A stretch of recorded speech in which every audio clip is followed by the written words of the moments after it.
so much for coming. I'm here to speak with you about women. And as a woman, and as a female Texas legislator, and as someone who comes from a family of women, I think that the issue is very important to address because we've heard a lot about women, not just last night, but overall from our President Obama. And I'll tell you that I have 4 sisters and a brother, and my mother was an elementary school teacher. My father has a small business, and he's been mowing lawns for as long as I can remember. And in our family, my mother, she runs the household. And she is very concerned, I will say, about the economy, just as the rest of us should be. The unemployment rate for women increased from 7% to 8.1%. And more women are out of work than they were at his inauguration. Almost 6 million women are unemployed, and 400,000 of whom became unemployed since the beginning of his administration. That's a problem.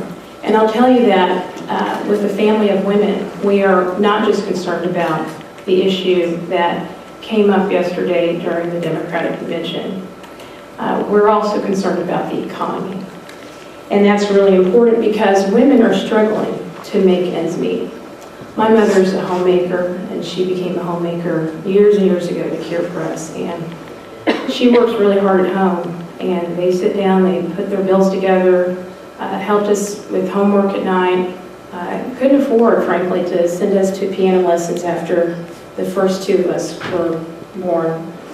And we gauge the economy in my family based on how much business my dad brings in.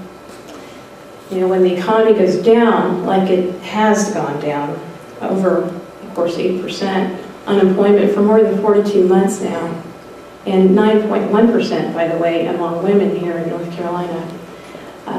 People start to mow their own lawns. That's the reality. And so for people like my parents, especially my mother, the economy becomes the most important issue. I will say that the Democrats need to make clear that the economy is the #1 issue for America.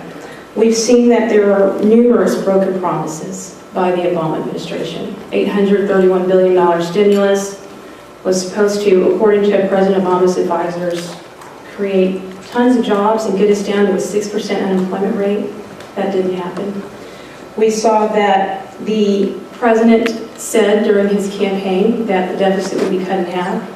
In fact, that did not happen. He alone put $5 trillion in there, and you heard already we're at $16 trillion, which is an all-time high. Many of the 23 million people who are unemployed, underemployed, or looking for work are women.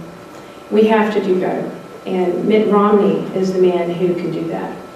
I lived in Massachusetts under Governor Romney's administration, and I can say that he did a great job. He created thousands of jobs, thousands.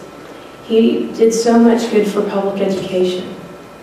And I'm really proud that he is running as our presidential nominee. And so I encourage those, especially women, but all people, to consider Governor Romney and Congressman Ryan.